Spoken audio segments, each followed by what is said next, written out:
What's up, you guys? Sean Ross Sapp here, managing editor of Fightful.com. It is October 17th. We have Smackdown live to talk about, a little Nia Jax business to talk about. Head over to Fightful.com. We have shows all week long, a new MMA show on Thursdays. We had our Holy Smokes MMA podcast today at 3 p.m. Eastern, as we do every Tuesday. Tomorrow, it's The List and Your Boy, our flagship show.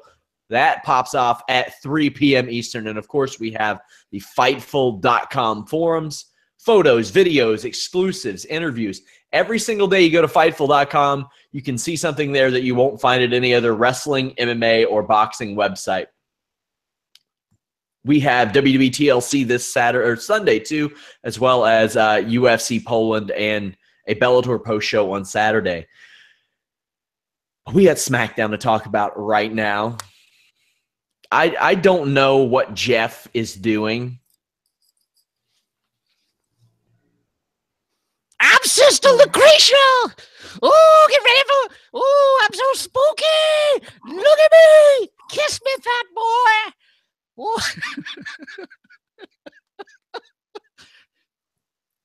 Hi, it was me all along, Austin.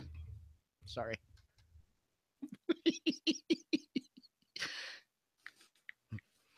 We were so close to that 5,000 subscriber mark. I was going to get hairpins. I'm sorry. Oh, boy. I was just feeling silly. Let's move on. Let's forget that ever happened. Who did you pay to take improv classes from? Self-taught. That boy's weird. I don't understand him at all. Okay, let's just move on. You backyarder.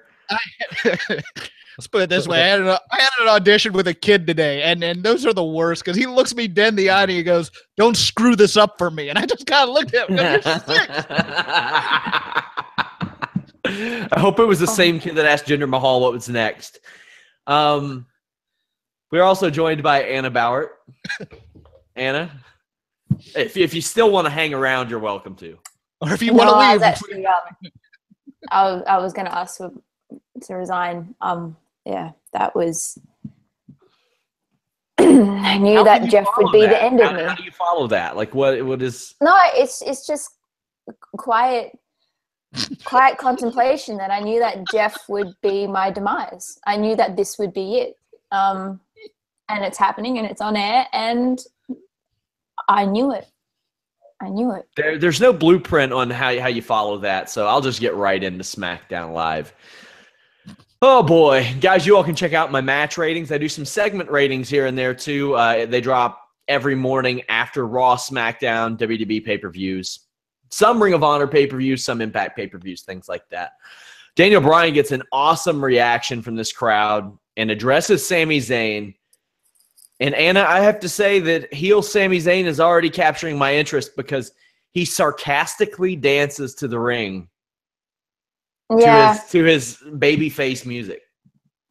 Well, I said even his Scar music turned heel with interrupting Daniel Bryan. That was a pretty good effort. The whole segment was just beautiful. Beautifully done. And he's just playing on... He's a smart performer and a smart heel, and he's just playing on all those little things. Like, yes, Sammy is still a great guy. And he didn't go with you people. He went with these people. And it's just like the little finesses of like that. But I've never seen a more disappointed dad as Daniel Bryan looked tonight. You come and do wonder. And I loved all the similarities and parallels that Sami Zayn was bringing up while still taking a shot at Daniel Bryan. It's so easy. It's cheap, but it's there, and it gets a reaction. It always works. Jeff, what did you think of Zayn's promo work in particular? I said that last week this was the best promo of the year. This topped it. I thought this was absolutely amazing. Like we said, the best villains are the ones that actually have a point to their evilness, and everything Sami Zayn said in this was true. And the best part was a little flub that I think added to it when he looked at me and goes, "I'm saying this from the heart, Brian." as opposed to Daniel. I thought that was, you know what? That's one of those fortunate mistakes that gives this so much depth as well. I love that he turned this on the people, not getting behind him like they did Daniel Bryan. I thought that was a brilliant move. I too like the sarcastic dancing. I think they need to slow down his theme for a heel run. I do. I think that would be. Should he slow down his dancing, or should he speed his dancing up? I like the thought of the sarcastic, slow skanking to ska music. I think that would be a nice touch. Yeah. That was a visual. Wow. Sorry, great. go on. Owens comes out. He calls Daniel Bryan a housewife. Basically calls him Daniel Bella. And then they refer to him as the authority, saying that he's become what he hates. This is, Jeff, as you specified, the heels have a point. Daniel Bryan is kind of the authority, only he has very little authority, apparently, because nobody ever listens to what he says. Very rarely does that occur. This was an outstanding promo. They really railed on Bryan, who said he was going to find somebody to beat them up. I was a big fan of it. I think also the great part about this is that Daniel Bryan's kind of alluding to his heel run as well in order to try and save Sammy. And I think that's an interesting little bit of depth here as well. Yeah, no, I loved everything about this. I think doing this in Seattle is, of course, perfect. Bringing back the goodbye and the retirement promo. This is the best act in the company right now. I'm a fan. Anna, anything to add to this opening segment? Yeah, it was just really well thought out. And the crowd was so hot and large to the point where I actually had to remind myself that this wasn't pre-taped and it wasn't just audio dubbing. Just because we haven't seen that for a while from these guys. So it was fantastic. I wish the rest of the show stayed like this. Well, as great as that opening segment was, I gave that an 8 out of 10 because people asked me to rate the segments on my ratings. If you wondered where those other 2 points went, they went to the next match because it sucked ass. Whoever thought it was a great idea to have these 6 in the ring and to have Lana carry the lion's share of the workload? Jeff, she looked better in the ring 2 months ago. 3 months ago than she did tonight. She had to bump and feed for Charlotte. It didn't work. It didn't work. Oh God, how to start on this? I thought that all we were going to get of Lana in this match was going to be during that commercial break, which Anna, I'm thinking Lana, Anna, Lana, Lana. Again. Sorry.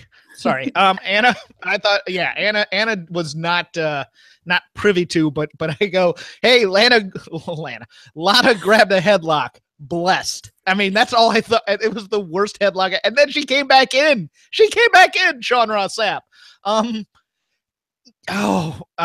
Yeah. And the thing was for Tamina to get tagged in, if that tells you how bad it was, guys.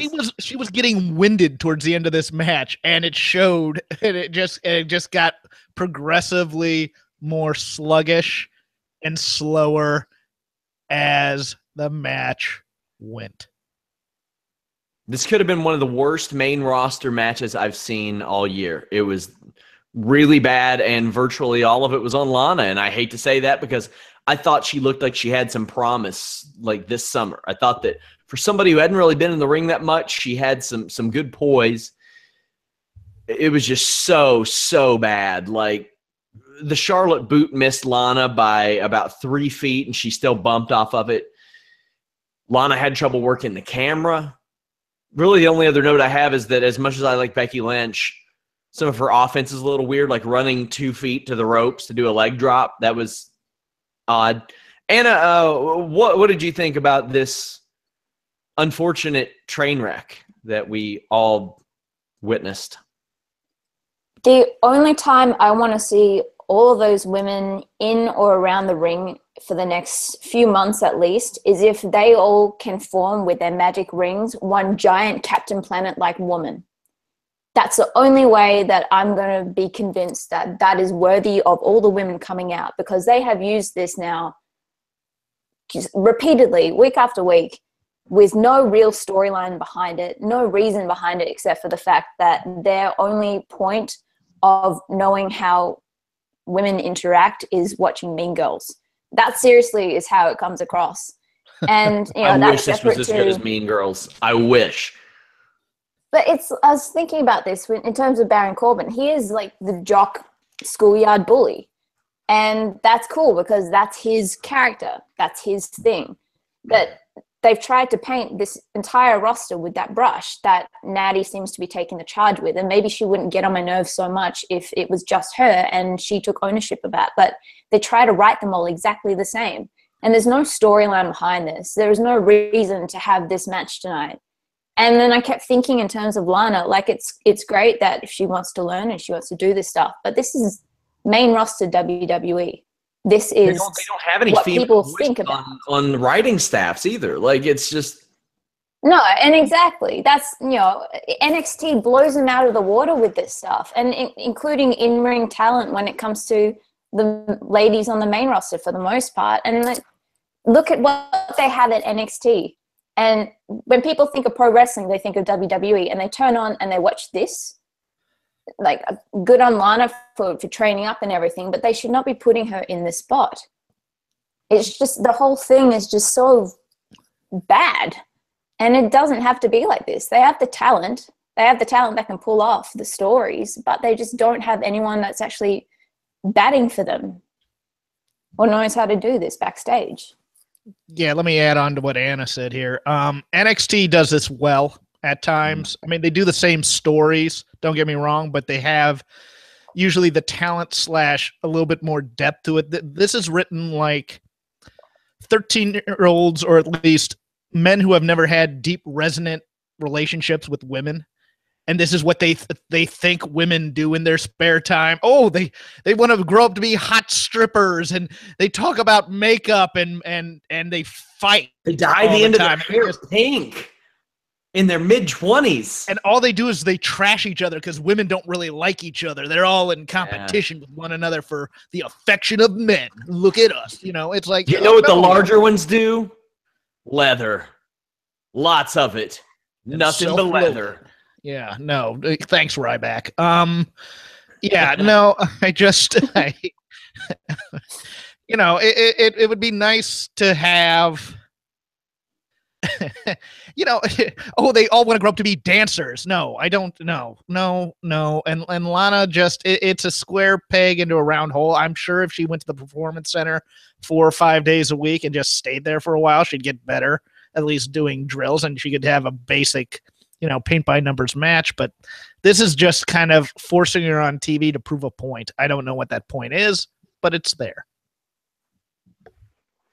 This was bad. Daniel Bryan backstage sees Kevin Owens and Sami Zayn and says that everybody was willing to fight them, including Orton and Nakamura, which made me ask if Orton and Nakamura win this match, they should be in line for a tag title shot soon, because they beat Jinder Mahal and Rusev. They beat Rusev and Aiden English. If they had beaten Zayn and Kevin Owens, then why wouldn't they be in line there? And somebody said, they're not in the tag division, to which I replied, when does that ever matter? But we'll get to that later. Fashion fiction, Anna. The Cliff Notes version of this, which I'm sure you all will go into more detail about.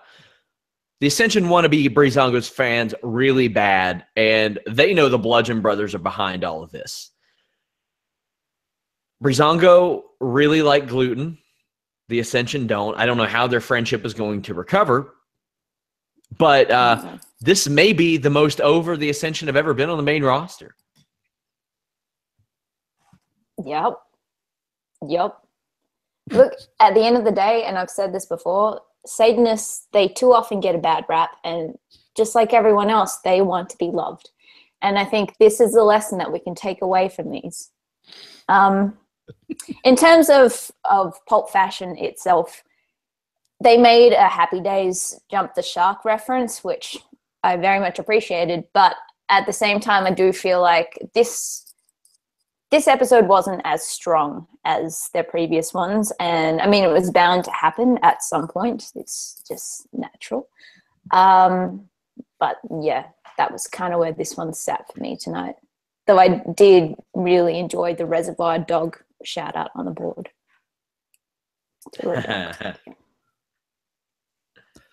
Jeff, your thoughts on the Pulp Fiction parody of Fashion Files? The board gag was definitely on point. The one that got me was Butch. I guess I missed them this week. I didn't pay attention to the board, I guess. Oh, it's fantastic. You gotta go back and look at it.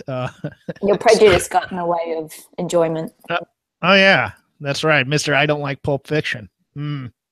I think the Ascension's comedic timing is vastly underrated. I enjoyed this a little bit more than Anna did. I do agree it was the weakest, but the hypodermic needle gag for some reason killed me. I'm waiting for the moment where Breezango looks at these guys and goes, "Why do you continue getting dressed in all that makeup and stuff when you never have a match?" But I don't know if that's ever coming.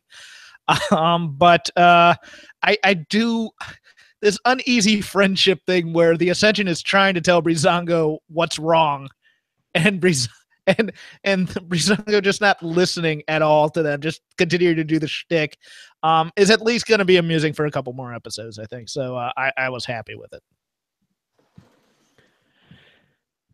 Bludgeon Brothers vignette. I'm still willing to give it a shot. No, I'm done. Still willing. Why? It's a Gallagher gimmick. What are they? They're doing prop comedy. Gallagher we got these big hammers.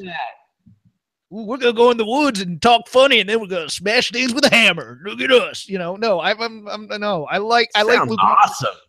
I like Luke Harper too much. Well, if they actually hit dudes with hammers, I want to see a skull crushed. If there's not a skull crushed, this gimmick is a failure. I'm picking Mike Kanellis. No, I just find this. Well, I was thinking of who's the lowest guy in the totem pole, and it's Mike right now. Or the Colognes who were on the pre-show. Yeah, in his life, give the guy a break. I didn't mean it in real. Jesus. Yes, I meant in reality. I want him to really be dead. That's what I meant, Sean. Oh, okay, let's move on. Come on, man. Y'all need Bludgeon Brothers are awesome. What is not awesome? Ugh. Okay. I don't know who gave Chad Gable the idea to say the things that he did.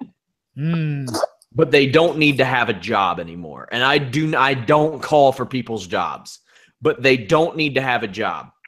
If that person was Chad Gable or Shelton Benjamin, then the next time that they try to give input, somebody should step up and say, yeah, we're just going to need you to shut the hell up about anything regarding that ever again. This was the dumbest shit. This was not cool. This was not funny. This was stupid. This was lame. This was dorky.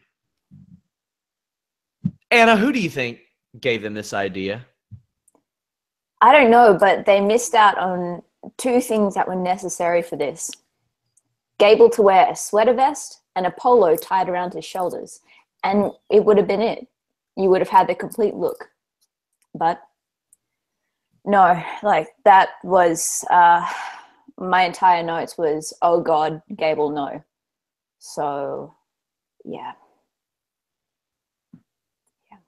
Jeff? I'll give you the answer. This is Vince McMahon's sense of humor. Oh, hell yeah, it is. White guys with cultural appropriation? That's all over Vince McMahon. I mean, he's done it so many times. You go on the YouTube and find it. Go on the YouTube. I sound like my grandfather who's not been alive when YouTube was around. Such bad TV. It was so terrible. It's terrible. It's not funny. It doesn't get anybody over. And it's, you can do better. And they choose not to. He reminded me of the jock guys from Van Wilder. That's exactly. And that's. Why are they doing this? I'm just thinking of the Steve Buscemi maybe. How do, kids? That.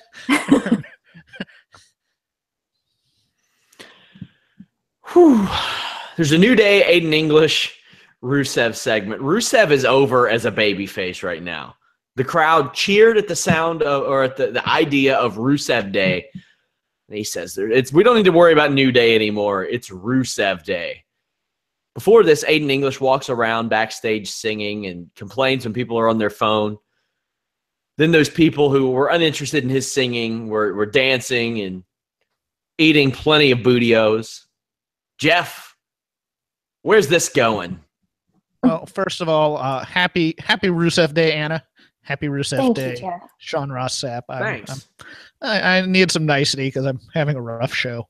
Anywho, I don't know, but I love Rusev is my second favorite act in the company behind KO and Zayn. So I found I found him cutting Aiden English off hilarious. I don't care. Not now. Xavier Woods knowing Rusev's theme on trombone, mad props to him for remembering that, because I'm sure he was probably practicing that for 3 hours up until then, and he didn't really blow it, so that's nice. I like the skit. I think it's going to end up with the tag match against the New Day. I think Aiden English is going to eat this pin, and we're going to have comedy segments. Anna, what do you think about this?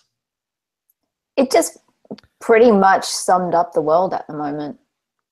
Well, it's not even at the moment. It generally, the world, this fine art thing, and then it takes a couple of dudes being showered with bootios and gyrating around with Big E to get them going. I don't know where I'm going with that. At what point are we going to finally break off Big E for that singles run that we keep hearing that they want to who do? the hell Stop. knows? Just stop. Who the hell knows? I'm not ready. I don't even think you have to break them off. Like, they seem like three guys that if one went for a singles title, they'd be all behind it and make some great TV out of it. Like, I think that would be great. Like, those two recognizing that Big E has a real chance at this and doing something kind of cool with it. I don't know what to make of Sin Cara beating Baron Corbin via countout. Corbin says he's not willing to keep the United States Open Challenge going, so Sin Cara beats him up and wins by countout. Anna. I need you to break this down from a journalistic standpoint. Yeah. Okay. I can't. Look, there is continuity in Corbin's story. AJ said last week, Corbin is always thwarted by his ego, and that's exactly what happened tonight. He's setting up, United States Challenge is now dead because he's the one in charge. She's going to squash this guy. And then Sin Cara, who I was wondering where he was last week, and there you go, careful what you wish for, turns up and beats him. And it happened. I was very distracted, honestly, most of the match by the shiny diamond on Sin Cara's butthole. But aside from that, I mean, it's in line with the story for Corbin, so there is something there. Sorry, Jeff. I have to follow shiny diamond on his butthole. Thanks, Anna. Thanks. This just in, Sin Cara's still employed. Man, there's no better way to build. We'll get the mask, so whatever. Yeah, there's no better way to build credibility for your new champ than a fluky count-out win against a guy who's eventually going to get destroyed. Yeah, I understand what they're doing here. I just don't like it. I get that they're going to make him the anti Cena / Styles with the I'm closing this challenge. I'm not going to be a fighting champ and all that other stuff. And it's to get heat for Baron Corbin. I don't know if it's going to be the right kind of heat, but it's going to get him some boost. So maybe I'm wrong. Just why Sin Cara? Whatever. He's been on a media tour recently. Sin Cara has. Another guy who's been on a media tour, Jinder Mahal, who gets "You Can't Wrestle" chants. I have not heard those in a long time, like forever. He calls out Brock Lesnar, and the crowd doesn't seem to care that much. Jeff, what do you chalk that up to? They view this as a stunt I don't think they buy into the fact that this is going to be a great match of any kind, or even a match where there's a clean finish. Jeez.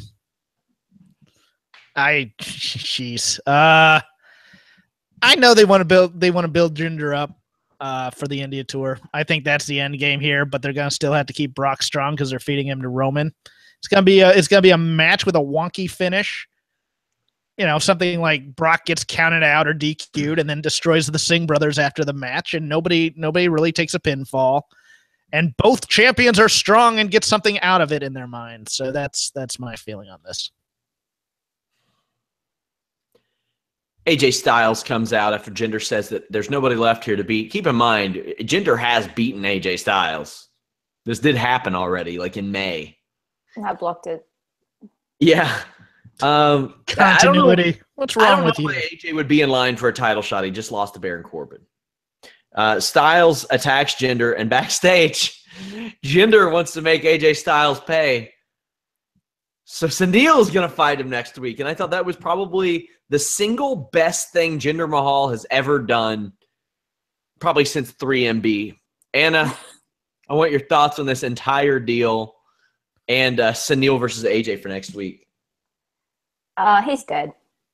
He's dead, but it's been well proven at this point. The Singh brothers have many lives. Hopefully there's still some left, especially after all that Orton stuff. Look, the You Can't Wrestle chance, I will take any day over the USA chance. Nothing to do with USA, just to do with country versus country and blah, blah, blah. And we've spoken about this before. And just so many other reasons not to like Jinder Mahal. And his nationality is not one of them. Well, he's Canadian, so that definitely isn't one of them. Yeah, Canadians rule. Exactly. So do Indians. Anna, as a well-respected theater actress, do you recommend some hot water with lemon and honey for Jinder's throat? Yeah. That's the whole thing. Kind of just floundered and died, but the extra Jinder trying to add the grunt on the Brock Lesnar, I don't know if he was trying to be Paul Heyman in that moment. It makes sense, champion versus champion. Unfortunately, people don't see Jinder as a champion, and we just see that this is Vince trying to get him over still again, and it's happening all over the place. My favorite part about this, though, was when he was talking about his time in India and how he was at a 5-star hotel and they took him to the finest restaurants. When knowing WWE, in the reality, he probably paid for his own hotel and ate Chipotle in the tub for dinner. So that was kind of what I took away from this whole thing. Yeah, I think Anna brings up a very, very good point here in that this Survivor Series is going to be marketed as dream fights, so to speak, or roster things. And nobody wants to see a big Brock versus Jinder matchup. I mean, champion versus champion is interesting, but credible champion versus not credible champion isn't a draw. And I think people are going to really turn on this build. I don't see the point to it. As for the hotel thing, my joke was I would have popped hard if Jinder had said it was a 6-star hotel in Japan. He should have said it would have been a 6-star hotel if it were in Japan. Yeah. And just because Anna and I both kind of concentrate on little idiosyncrasies, the other Singh brother getting some new ink on that arm, isn't he? With the new money, in addition to all the fashion from the Junior Miss department. So I'm very. So what did you say you would have recommended for him to drink?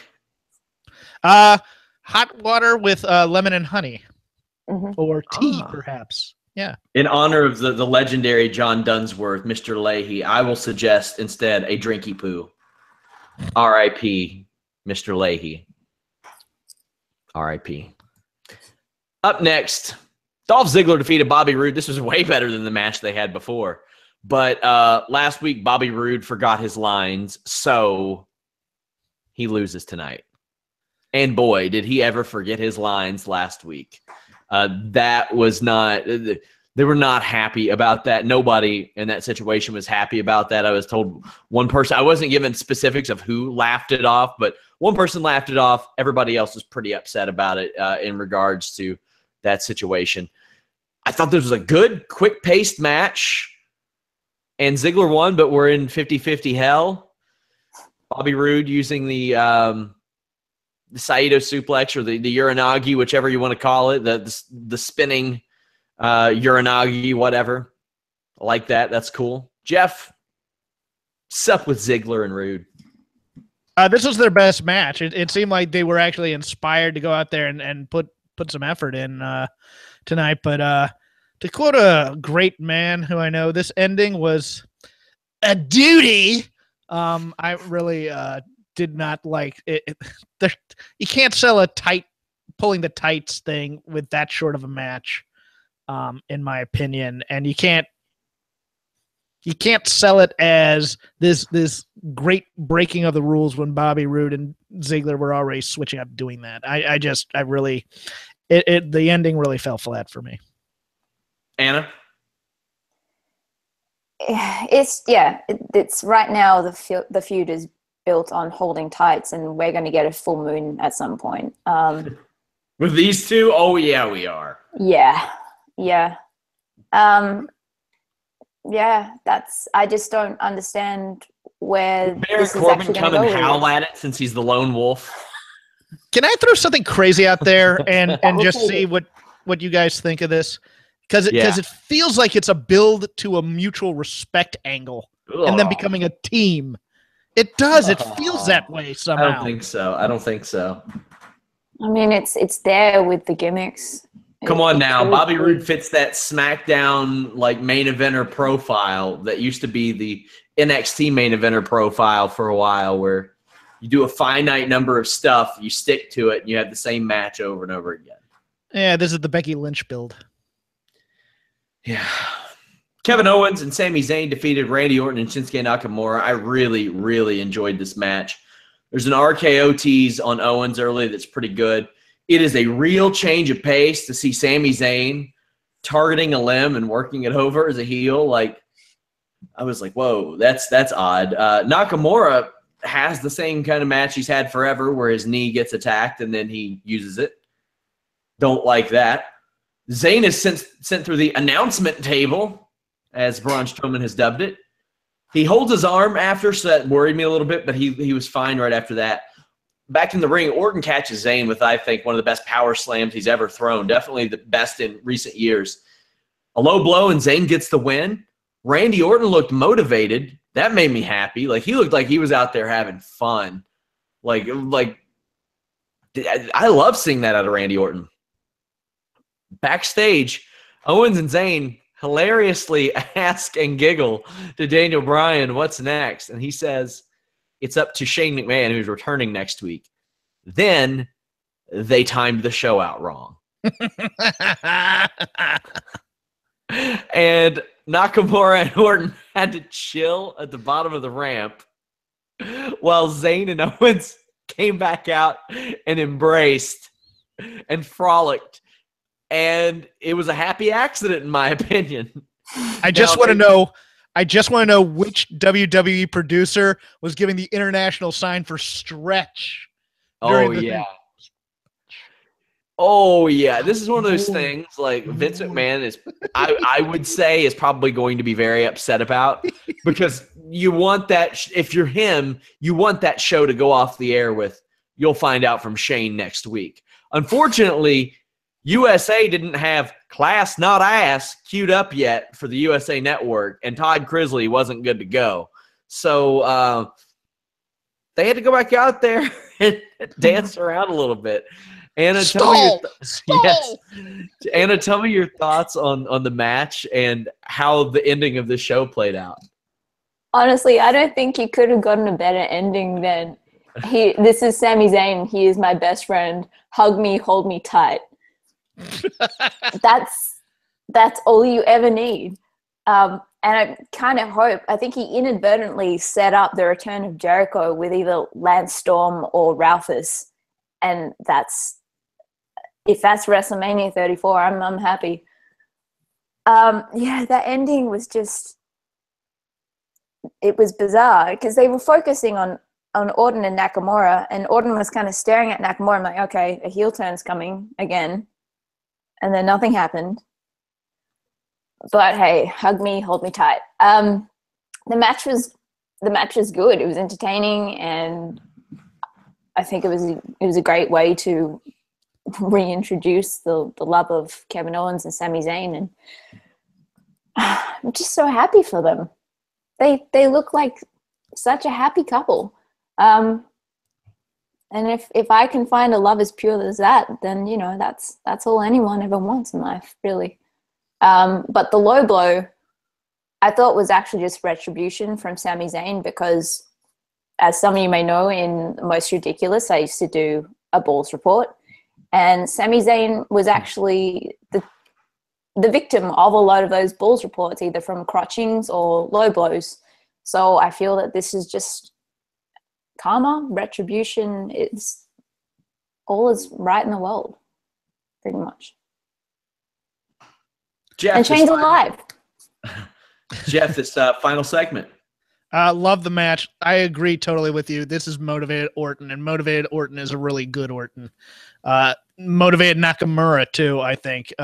These four together, this had a certain amount of intensity that a main event match on SmackDown or Raw tends to lack these days. It was almost like a pay-per-view type of atmosphere for a while. I love that this crowd was all in on the Sami heel turn. I loved that they booed the crotch shot. That was a nice thing. I loved how proud Sami was of that crotch shot and how surprised he was when he won. I love that Kevin Owens put that weird sleeper hold on Sami after they won. I'm like, they got to put him to sleep. What is he doing? Is it the Weaver lock? I too thought, I didn't realize it was a stall job until they made them go back out there, because I'm thinking the same thing Anna is. I'm thinking, all right, they're dwelling way too long on Orton and Nakamura. He's going to RKO him, isn't he? He's just and that didn't happen. They just had to kind of look there and just kind of grumble for about 30 seconds, which was very, very weird. But overall, I love this segment. I loved the four of them in the match here. If they can keep this intensity throughout what will definitely be lazy kind of 50-50 booking, I will still be vastly entertained. I liked that Corey brought up the Sami Zayn Nakamura NXT match and tie that into plugging the network. I thought that was a good use of resources, a good use of history, and a good reference. Yep, I did too. Well, Jeff, I want your thoughts on the return of Kane, which absolutely nobody saw coming. It was I don't want to say magnificent as in great quality. It's subjective, but a magnificent surprise, in that not a single person that I saw had any clue that was going down. If you want to talk about it from a draw perspective, 2.335 million YouTube views right now has Kane's return. His website crashed due to all the traffic.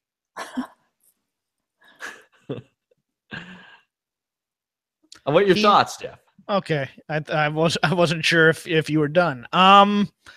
He's running for mayor. This is a short-term deal. Yeah, I understand that. I think he's totally unnecessary within the context of this match.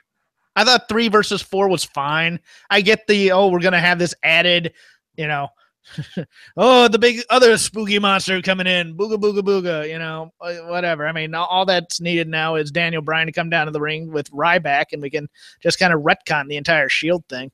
And don't get me wrong, I'm liking the Shield in this, because I think Dean Ambrose has found his swagger again, which is nice. But the problem with doing this on the go home for TLC is you don't get to explain the motivation of why Kane is in this match, other than he's just in it.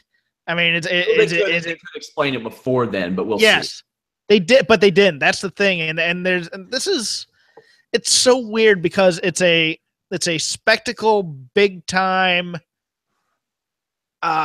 gimmick match with literally no heat to it whatsoever. It's so weird, because it's a slap together thing to have a match. when it could be really, really something beautiful if they had taken the time to think about why they're doing all these things they're doing right now. You look, I understand why Kane's in this match. I hope he doesn't get hurt in it. But I thought 3 on hurt, though. Like, that dude never gets hurt. No, I thought 4 on 3 was fine, especially with Braun being in this. But I think Kane's in there to take the fall, to be honest with you. Could be. I mean, it's not going to hurt. No. First off, why the hell are they doing a fall in a TLC match? Why is anybody climbing a ladder otherwise, like other than to maybe jump off of it? If I see 2 dudes battling on the top of a ladder, it's not going to make a lot of sense. They're not climbing up to get anything. Anna, Kane. That one, how'd you feel about that one? Yeah, definitely a surprise. The majority of reactions I saw on Twitter was, well, I guess he lost the election. But good to know that it's still going. I just don't. Yeah, I'm in the same boat as waiting for an explanation, but just don't understand why he's necessary. And I feel so bad for Curtis Axel. My fear here is that they're going to do this match, and then the next feud is going to be Kane versus Roman Reigns because they think that's going to matter. They used to do that all the time. Yeah. Like, remember when they put the title on Daniel Bryan, and they're like, "All right, let's go to Kane." Yeah, it's like, oh, okay, well, that was always the first feud for the babyface champ that they had no interest in really pushing. Yep. Oh, we'll go up against Kane. And then they don't know why the guy's falling flat. I think they did with Punk. Well, I think they do. I think they do know why. Sometimes it's a self-fulfilling prophecy thing, at least with Vince McMahon. It's being reported that Nia Jax has taken a leave of absence from the WWE. Pro Wrestling Votes on Twitter mentioned this, and then Pro Wrestling Sheet offered up a little bit more information saying that she has taken a leave of absence due to personal reasons. It's been cleared by management. Jeff, when you had asked me about this earlier and asked if there was like some kind of walkout, and I said I definitely wasn't told about any walkout. She's always outspoken when she's not, well, not always, but she's often outspoken when she's not used, or there's like she doesn't like what's going on, and that's just, from what I was told by that same person, just a product of her personality, not something that gets her heat or anything like that. People actually like her very well backstage. So personal reasons apparently led to her taking some time off. Definitely hope that she gets those cleared up. Jeff, what do you think about this news? It's Raw is taking little hits after hit. I mean, Nia Jax not a big key cog in Raw these days, but still a member of that roster. Yeah, and kind of necessary to the Alexa Bliss storyline. I don't want to speculate, so that's as far as I'm going to go, quite frankly, until I find out more information, because I don't want to say, well, maybe she was burned out, or maybe this, or maybe that, because I don't know anything. So it's best just to keep quiet in those situations. Anna, any thoughts on this? Yeah, I just hope that everything's okay. That's it. In other news, Kenny Omega did not have the United States title with him at Global War Chicago. He thought New Japan was sending it. New Japan thought that he was bringing it. It wasn't there. So he defended a title that wasn't there.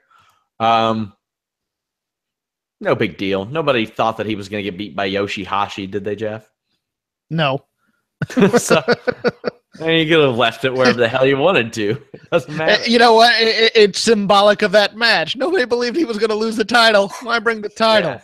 I didn't even notice that it wasn't there until the story hit Fightful.com. That would have been even better. He cuts a promo going, look, no one thinks I'm going to lose this title, so I didn't even bring it. That would have been great. If you beat me, I'll give it to you later. Yeah, sure. That would have been great. Anna, tell these people where they can follow you on social media before we go. At Anna Bauert, Bauert. Jeffrey? I'm at Crap Game 13, CRAPGAME13.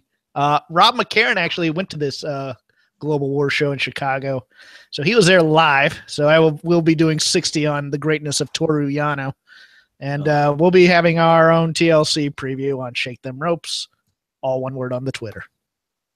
You guys can check out my TLC predictions on last night's post-Raw show as well as Alex Palowski's. Of course, tomorrow at 3 p.m. Eastern, The List and your boy. I don't know what guests we're going to have yet. I did a poll where I asked you guys if you thought that video was necessary for some of the interviews that we do. Overwhelmingly, you all said no. Don't have to have them. So maybe that'll open us up to a lot more interviews. But we'll definitely have a lot of stuff on that. Actually, last week I asked Jimmy Van who he thought would main event a WWE show at age 50 first. Would it be Kane or Chris Jericho, who still has a few years left? He said Jericho. So we'll talk about that. And many other things. Of course, join us this weekend. We have 2 post shows, a UFC Poland and a Bellator 185 post show that happens Saturday evening, and then a WWE TLC post show on Sunday. Of course, join us in the forums. Join in our live coverage and discussion. We have those for virtually every show that goes live: UFC, Bellator, WWE, Impact Wrestling, Ring of Honor, New Japan, all that good stuff. Follow me at Sean Ross Sapp. Follow us at Fightful Online. Share our stories on social media. Make sure you respect individual community guidelines when you do that. And until next time, we're out.